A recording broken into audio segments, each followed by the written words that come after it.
Saints camp report, scrimmage standout, Spencer Rattler leading quarterback race to his running back 2, ladies and gentlemen. Matt Moscona, after further review, on a Tuesday morning, I am up early filming this, so you guys got a little content out there. Let's go ahead and take a listen, ladies and gentlemen. We got some fun stuff happening on the channel, some announcements this week. Stay tuned. A lot of good stuff's going on. No one's doing it better. Go ahead, Matthew. Kell Moore off the cuff. Ross Jackson of LouisianaSports.net, Locked On Saints podcast. He was there, God bless him, charting every single rep. He's here now. Hey, man, how are you? Hey, man, I'm doing great. You know what's crazy is that 126 plays doesn't even include, like, the penalties, the field goals, the things that didn't get counted in the offensive play side. So there was even more. It's crazy. It was a busy day. Speaking of charting plays, let's check on the Atlanta Falcons. This is from big Mark Raimondi, who covers the Falcons. He's a beat reporter. Quarterback Michael Penix Jr. had a tough day, going 8 for 21 passing in 11-on-11 work. There was definitely some drop passes, but also targets being missed. Zach Robinson said Penix is just missing on some of these throws. You know, it's interesting. Everyone keeps talking about how Spencer Rattler, Tyler Shuck, Jake Haener have never won a game, and you know Spencer Rattler's 0-6, whatever. I tell you what, I don't think there's that much of a difference between 0-6 and 1-2. And I've said it before, and I'll say it again: nobody gets more credit, nobody gets more grace than Michael Penix for going 1-2 and averaging 250 yards passing, 1 touchdown, 1 pick against the 3 worst defenses in the NFL. Maybe they were a little too early to anoint Michael Penix as the next great QB. I don't know. That's just me riffing. How many sheets of paper to chart all 126 plays? I think I lost count at there were 18 series. Some series were 3 and out, so it was easy to get them in there. So I was probably around 8 or 9 sheets of paper. Not too bad. You're out there doing the Lord's work, and we appreciate it. So Kell Moore said it. It's the longest scrimmage that he or anyone had been associated with. What prompted that on Sunday? Yeah, I mean, that was something that Kellen just wanted to be able to do. He wanted to get away from the scripted play. Yeah, by the way, in case you don't know, Sunday was a live, good old-fashioned, call it, scrimmage. So, real quick, the way practice is usually structured is it's already figured out, right? You already have your plays. You already have your set. Here's what we're working on. Here's our reps. Here's how we're going to do it. We're working on this situation, then this situation, this situation, whatever. This was called on the fly. So this was defense versus offense, scrimmage, and they're calling the plays right there, just like they would in a game. A side to where, it's not necessarily that the offense knows what the defense is doing and the defense knows what the offense is doing in those situations, but, you get those plays as a player the night before, and then you kind of get the opportunity to get familiar with them, and then you show up the next morning, and then you're running those plays. And so he wanted to kind of take that level of preparedness out, which doesn't really exist in the game situation. Sure, you can you can study your playbook all you want the night before a game, but when you show up, you don't know what's coming at you, when, and what situations you're going to be facing, and all these other. So also think of it like this, and it's not a coinky-dink that the Saints had the scrimmage on Sunday, they have Monday off. The install, the foundational level of training camp and all that happened last week, right? Everyone's getting shared reps. A lot of people are practicing and playing and getting reps that aren't going to play, like wide receivers who are never going to be on the field. They're getting their reps in, whatever. Everyone's getting the install. Well, now we're the week of the first preseason game. The first preseason game is this weekend, okay? So now it's shifting.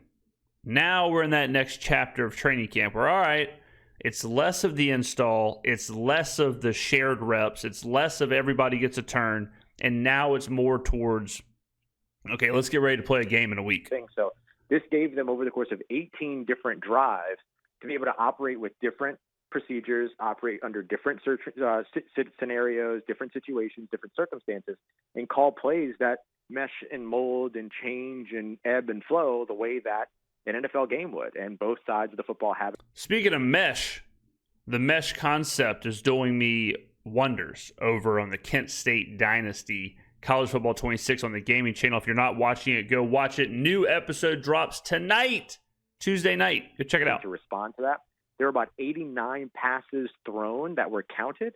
And as a part of that, a lot of water being of drunk in this little intro here. To a pretty heavy passing day. Didn't see a lot of the run game mixed in, but certainly some of it. So I think all of it was just about getting these players away from pre-scripted preparedness and into a different type of preparedness to be ready to go kind of at a whim's notice based on what plays you were going to get, what team was going to face which team, all of that within this scrimmage environment. Ross, I'm glad you brought up the run game, even though it wasn't really featured on Sunday. We know Kamara's going to be RB1. I know you've written about this at LouisianaSports.net, but does there seem to be any separation at all yet or pecking order for RB2? I haven't heard much. I think running back, some of these positions, you almost got to wait. And some of these positions take longer than others to figure out who's doing well.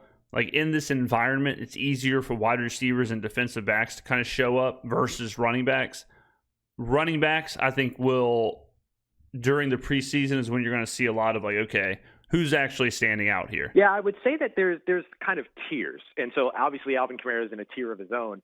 But then you look at some of the other guys that have gotten sort of first and second team reps. That group includes guys like Clyde Edwards-Helaire, Devin Neal, the rookie third-year running back Kendrick Miller that's really looking to bounce back this season. And then a little bit of Cam Akers kind of mixed in all of that too. And then we've seen kind of Marcus Yarns and Bayless Jones Jr. kind of hover in the second and third team reps, with Marcus Yarns mostly in the third team reps. And so I think you can kind of look at three distinct tiers in terms of Alvin Kamara, the guys that are seeing first and second, and then the guys that are mostly involved in second and third teams. And that gives you an idea of maybe where things sit right now. But if you were to ask me who right now I think is running back 2, I don't know that I can answer that just yet because we haven't seen enough of the run game throughout training camp. A lot of the padded practices have lent themselves towards the passing game, 2-minute drives, or rather 2-minute drills at the end of halves, 2-minute drills. Yeah, I mean, everything lends itself at this point to throwing the football. So in preseason, you're going to have to watch how I would kind of frame it is it's Devin Neal versus Kendrick Miller. But then there's also like, all right, can one of the vets kind of step up and be that number 2? Can Cam Akers be that number 2, right? Can CEH be that number 2? Can they kind of get enough going to where, boom, they're the 2, and then the young guys are kind of battling out? That's how I would predict it kind of going.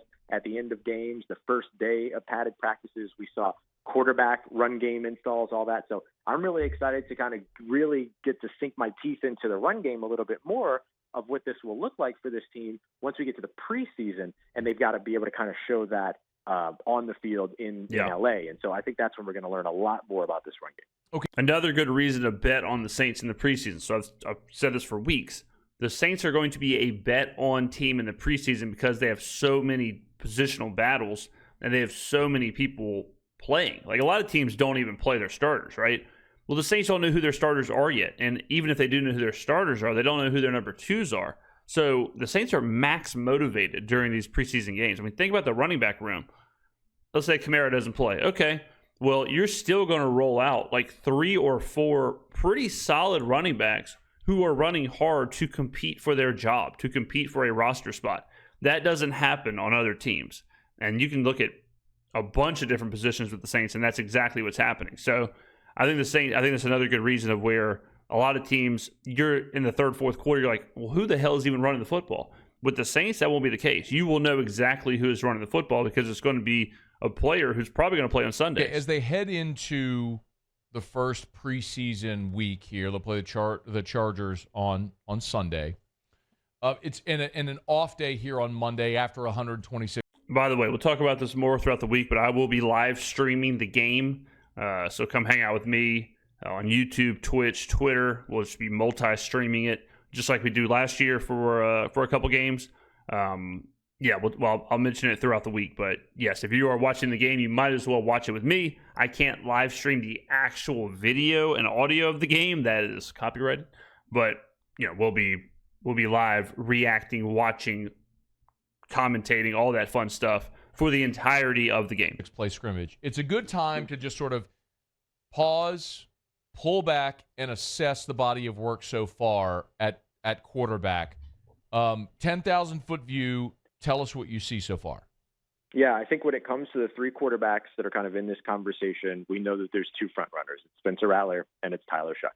And so when it comes down to the two of those guys, I think that what we've seen from Spencer Rattler is a much more decisive Rattler than we saw last season. That makes sense, going from a rookie year, having seen 6 starts now, having seen some NFL action and adjusted to the speed. And we've also seen a Rattler that's a little bit more comfortable utilizing his legs in a way that he couldn't or didn't last year. Well, hold on now. Hold on, Ross. That's a little unfair. Spencer Rattler used his legs quite a bit last year. I mean, he led the team in rushing, I think, in 3 of his starts. 50% of his starts, he also led the team in rushing. So he was pretty good on the ground. We spoke with him one-on-one over at LouisianaSports.net last year after his first 3 starts. When he talked about coming back after the offseason, he talked about coming back as a brand-new player and that fans were going to see something entirely different because he wanted to be able to utilize his legs a little bit more and trust sort of that natural athleticism that he has. He wanted to focus on kind of rebuilding, the lower body and building speed and all these other things. So I think you're seeing all of those elements kind of come to fruition for him so far throughout training camp. Tyler Shuck, what you're seeing is a guy that can make every single throw on the field, take some incredible arm angles, has some athleticism in his game as well, but hasn't really been aggressive until maybe the last couple of practices. So as that aggression turns into, bigger plays being made and things like that, then I think you can see him start to close the gap that currently exists between him and Spencer Rattler. But I would say right now that we're just looking at them from a general perspective so far, Spencer Rattler comfortably ahead right now in that quarterback battle. And a lot of it has to do with his ability to operate and his ability to kind of make decisions quickly and take some risks in the process. Do we know, Ross, how Kell Moore is going to handle the reps for the preseason games for the quarterbacks? Not just yet. It's something that's good. Yeah, usually you'll get, I think Kevin O'Connell just announced that J.J. McCarthy will be starting. At some point this week, I mean, I guess he doesn't have to, but at some point this week, you would think Kellen's going to tell us, yeah, Spencer's going to play, the first half. Tyler will play the third quarter, and then Haener will play the fourth quarter, or whatever it ends up being. But and maybe he won't announce it. But honestly, I know Haener's going to play, but I really think they got to get to where it's Spencer's playing the first half, Tyler's playing the second half. It's going to definitely come up tomorrow, and then we're probably going to bug Kellen each and every day. He's going to feel like the Super Bowl again when I was following him around all over New Orleans. And so I'm sure we'll bug him about it all throughout the week, next week in Orange County. But I'm curious about that too. Is he going to throttle this down to just 2 quarterbacks, give one a half? Are we really going to see 3 quarterbacks involved? And, obviously there are some other things that could play into that decision, but we don't know just yet. But I think that we're going to be pestering him about that here this week. Yeah. Ross Jackson is with us. He's on Twitter at RossJacksonNola. Give him a follow. You can read him at LouisianaSports.net. You can listen or watch him at Locked On Saints. We've talked so much about the quarterbacks, Ross. I think we're all guilty maybe of not talking enough about who's actually going to catch the ball. We know Olave and Shaheed are there. Is anybody else making a significant impact so far? No, we pretty much know who's going to catch the ball. It's going to be Olave. It's going to be Rashid. It's going to be Brandon Cooks. It's going to be Juwan Johnson. It's going to be Alvin Kamara. And if it gets beyond that, bad news bears. I know T-Bob is, off in Chicago having a good time now, but he would be very happy to hear that it's Mason Tipton. I am not into, isn't this the problem though, Ross? If you keep, not you, but you keep trying to sell me every year in camp on Mason Tipton, and every year the season comes and he's nowhere to be seen. Isn't that a problem? I think it becomes a problem if every year it gets to the regular season and he's nowhere to be seen. I think that that's true. If that continues to happen, then, we get back to the wide receiver who shall not be named. I think there is a pandemic. I think there is a epidemic going on where it's the same thing we talked about a month ago whenever people were putting out Marcus Yarns videos. If Marcus Yarns is impactful and playing and getting carries, we are cooked. There's this weird there's this obsession with depth with rosters. You don't get there. You know, like you don't actually get to the depth that I think people are concerned about. Once you get to that fourth, fifth, sixth pass catcher, it's just kind of a rotational, that moment. You're talking about like 15, 20 catches, maybe a year. So I'm not really concerned who the fourth receiver is, which would then be like your seventh pass catcher because you're behind Kamara, behind Juwan Johnson. You know, you start falling down the order a little bit there. So whether it's Stone Cold Kevin Austin or whether it's, you know, whether Lance Moore comes down from the booth or whether it's Mason Tipton or Bud, who cares? You know, like it is what it is. What you got to focus on is those that first group. Running back, same thing. Yeah, it's gonna matter who our two is, but I'm not super concerned about Jordan. Just like last year, I wasn't concerned about Jordan Mims because if Jordan Mims is playing, we are cooked. Okay, so no team. There is not any team in the NFL where this matters. Okay, let's take a look. Let's go with the Bengals. Like, all right, you got Jamar Chase, T. Higgins. Now, imagine asking questions about this team and asking about Taj Brooks, Kendrick Pryor, Jermaine Burton, or Chuck Jones. If Chuck Jones, Jermaine Burton, Kendrick Pryor, Cole Burgess, if they are playing and making impacts and mattering, this is a huge issue for the Bengals, right? Like, yeah, I'm sure they want Taj Brooks and Gary Brightwell to develop. I'm sure they want Chuck Jones, Jermaine Burton, Kendrick Pryor, Cole Burgess to develop. Sure, right? But not really. They're really focused on this. They're focused on Jamar Chase, T. Higgins, Iasavis, Mike Gesicki. They're focused on Chase Brown. They're focused on those guys. Okay, let's go to another team. How about the Atlanta Falcons, the best wide receiver room in the NFL, right? Do you think they really care about Carlos Washington Jr. and Elijah Dotson, Kadarius Hodge, DJ? Well, these are their actual starters, DJ Chark and Kadarius Hodge. But Jamal Agnew, Chris Blair, Jesse Matthews, David Sills, Nick Nash, Dylan Drummond, Casey Washington. Like, they could be doing backflip, one-handed, through-the-leg catches at training camp. It really doesn't matter. Let's go to another team. Who else we got? Let's go to the Bucs.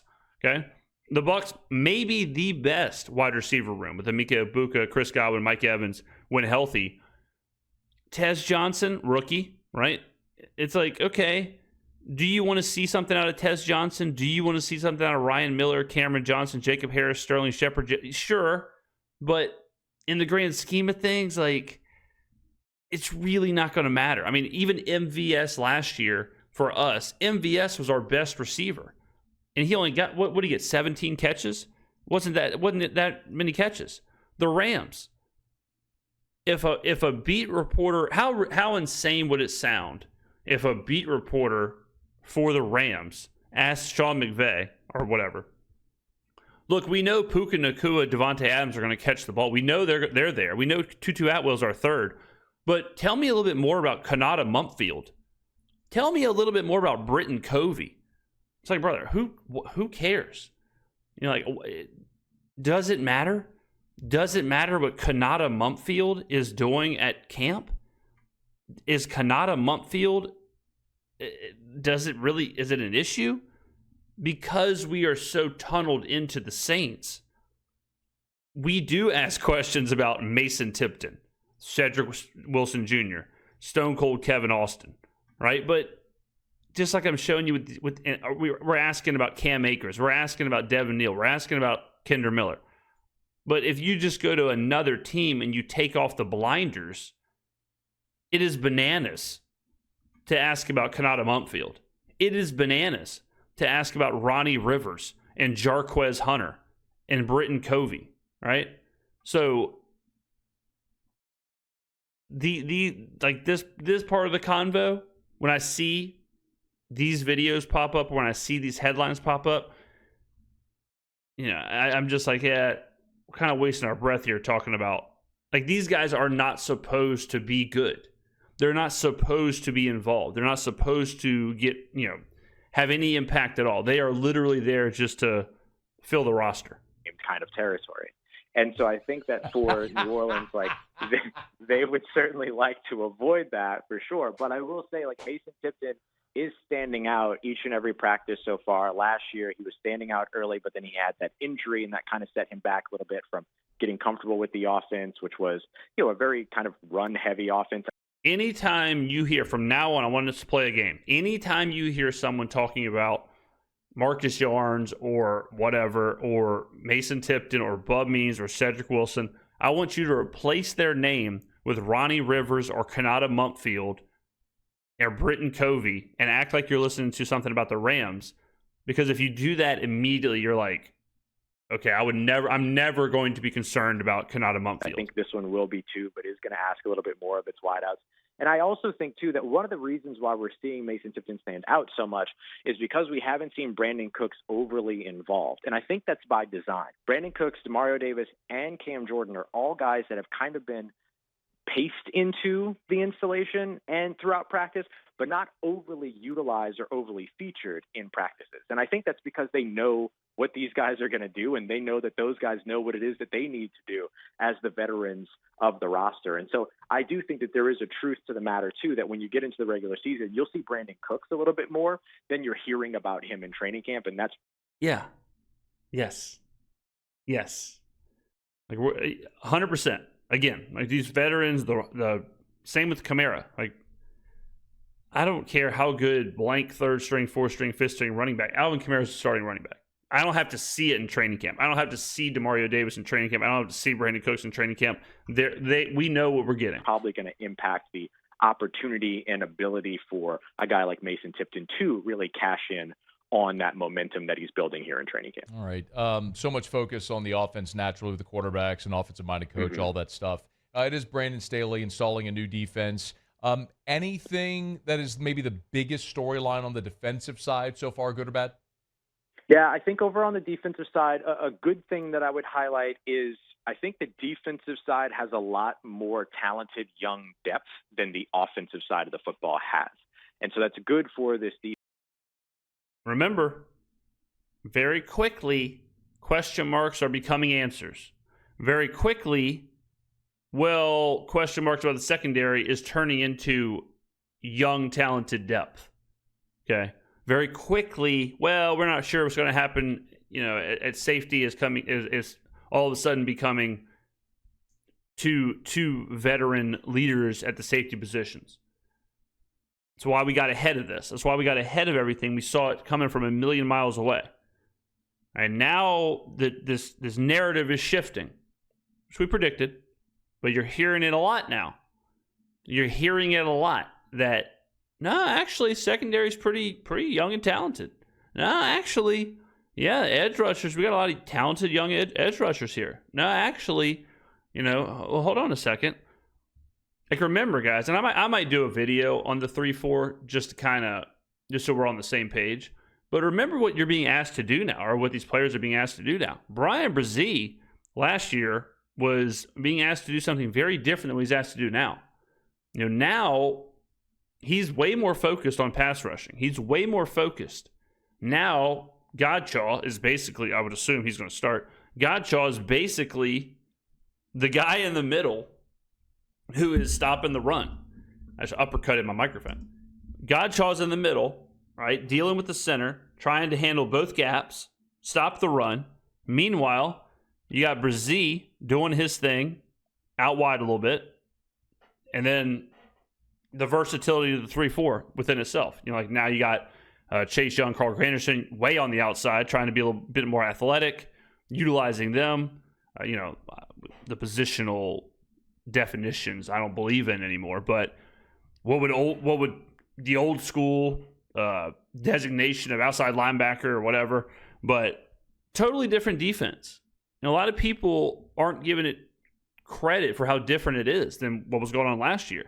The idea that, it's just the same old Saints defense, with the new coach, wrong. Like, this is a very different situation. The players are being asked to do something very, very different than they were last year in Dennis Allen's defense. I think that when you look at, the top of that edge rusher room, Chase Young, Carl Granderson, it's easy to kind of see guys that stand out there. They always kind of stand out. They're simply they look different than the rest of the players around them, especially now as stand-up edge rushers. But then you look at some of these deeper guys, Yashin Davis, who you had on the show after he was signed as an undrafted free agent at Wake Forest. He has flashed. Fadil Diggs, the rookie out of Syracuse, previously Texas A&M. He's flashed. Chris Rumpf, the guy that got brought in and has been somebody that, was familiar with Brandon Staley. He's flashed as well. And so now you're just looking for them to put together more consistency, and in particular in in-game situations. The thing that's become sort of the concern is where you're seeing some incumbent players not really feel like they're settling into the new system. Isaiah Foskey, for instance, is a guy that we thought this might be, like, if it was going to work for him, that this would be the system in which it worked. It's so similar to what he did at Notre Dame in that Viper role where he was more of a stand-up pass rusher hybrid linebacker. And he simply hasn't really shown up very much so far, or shown out very much so far. At a certain point, you got to believe what players are showing you. If a player shows you for 3 years that he sucks, he probably just sucks. Sometimes it just is what it is. Sometimes players just are who they are. And Foskey might be a situation where he is who he is. And so I think that, he's got all the talent. It's just, for whatever reason, it's not showing on the field just yet. And so I think that, along with the depth at wide receiver, which we already discussed, and I would say, too, a little bit of the depth on the offensive line, because you see a lot of pressure in those second and third teams, and we're seeing errant snaps for those centers behind Eric McCoy. I think those are the places that have been most concerning so far. Same thing with what I was talking about earlier. Am I overly concerned about our third center snaps? Not really. If Eric McCoy goes down, we're cooked. It is what it is. Blake Grupe's locked down the kicking job. Oh, my goodness. Has he ever? He's, I think, 26 of 27 so far. Do y'all remember whenever we were doing videos defending King Blake, and people really were saying that the Saints screwed up by going with Grupe and not Will Lutz? Those are the good old days. That includes makes from 54, 59, 53, 51. I mean, this guy has been just automatic here so far throughout camp. Remember, we talked about how much of a competition we would see with the legs, kicker and punter in special teams. This has never felt like a competition when it comes to Blake Grupe and Charlie Smith. And it's not all about, the kicks that Charlie Smith has missed, which have been a lot of kicks in between the 40 to 50-yard range. It has just been how ridiculously good and consistent Blake Grupe has been. He looks like he's in for a big year. And look, with young quarterbacks and an offensive system that's being installed and trying to learn all of this, the kicker might be a big part of what puts points on the board. And so a guy like Blake Grupe going out there and building this momentum in training camp should be able to translate well going into the regular season. And I will say that almost all of his kicks, if not all of them actually, I'll say all but one day of his kicks have been outdoors, not in the indoor facility. Not that, we've provided much snow here in New Orleans or anything. Well, the Saints play indoors, so if he's kicking indoors, it's like, I get it. It's a little different than kicking outdoors, but You're saying that's been, ridiculously hard for him to deal with or to manage inclement weather-wise. But just something of note that a lot of this has been against taking into account winds, taking into account sort of the natural elements in a way that last year we saw a lot of his kicks indoors. LouisianaSports.net and Locked on Saints. He's Ross Jackson. We appreciate it. Thank you. Thank you, bud. You take care. Stay safe. Thanks for having me on. Talk to you soon. Always. Hey, thanks. All right, ladies and gentlemen. There you go. Good stuff there. Good conversation was had. Mostly between me and the audience, the biggest audience in New Orleans sports media. Okay, ladies and gentlemen. It's here. It's here. We are a couple days away from the New Orleans Saints playing an actual game. Now, it's not a regular season game, but it's a very important game. This is the calm before the storm. It's really not even the calm. The storm is here. The season's here. It's only going to get more cranked up. Like I said earlier in the video, we have a ton of stuff we're announcing this week to really put into perspective just how absolutely Captain Insano we are going to go on this channel this season. This season is WrestleMania. This season is the biggest possible season for this channel. We got the momentum. We're rocking and rolling. We are the number one. We are the top of the mountain. And now, okay, let's see what we can do. So, I've told you this before. We're flying close to the sun here, and we're going to fly as close to the sun as humanly possible for whatever it is from August from August to March, pretty much. So that means a lot of content for y'all, and that means this channel, the gaming channel, Skrmetta Plus, and the podcast. The podcast is really going to get going soon as in like next couple of days here. We're already uploading stuff, but as far as the tried and true, its own independent thing, which is what we wanted to do, real soon. So go on over to Spotify, Apple, wherever you get your podcast. Go ahead and start following the channel. Drop a review, 5-star, of course, and get ready. Ladies and gentlemen, thank you for watching. I'll see you in the next video.